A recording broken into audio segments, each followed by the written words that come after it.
ప్రభాస్ హీరోగా, శృతి హాసన్ హీరోయిన్గా నటించిన లేటెస్ట్ మూవీ సాలార్. ఇది రిలీజ్ అయిన అన్ని చోట్ల అయితే విజయవంతంగా ప్రదర్శించబడినప్పటికీ అందరూ ఇది 1000 కోట్ల మార్కును అయితే దాటుతుంది అనుకున్నారు. కాకపోతే లాస్ట్గా వచ్చేసి 650 crores దగ్గర వచ్చి ఆగిపోయింది.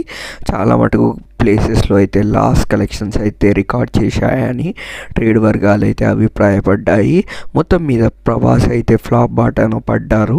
సో ఇప్పుడు లేటెస్ట్గా అయితే నాగ్ అశ్విన్ దర్శకత్వంలో కల్కి 2890 AD అయితే ఫిలిం చేశాడు. అది రిలీజ్కి సిద్ధమైపోయింది. ఇప్పుడు లేటెస్ట్గా అయితే మారుతి డైరెక్షన్లో రాజాసాబ్ అనే మూవీతో వస్తున్నాడు. సో న్యూమరాలజీ ప్రకారం ప్రభాస్ అయితే ఈ సినిమా కోసం అయితే తన పేర్లో అయితే లాస్ట్కి ఒక ఎస్ అయితే యాడ్ చేసుకున్నట్టు తెలుస్తుంది. మరి ఈ నేమ్ ఎందుకు చేంజ్ చేశాడో అని అందరూ అనుకుంటున్నారు. సో ఫ్లాప్లో ఉన్నాడు కాబట్టి ఇప్పుడు నేమ్ చేస్తే కనీసం దానివల్ల హిట్ వస్తాయని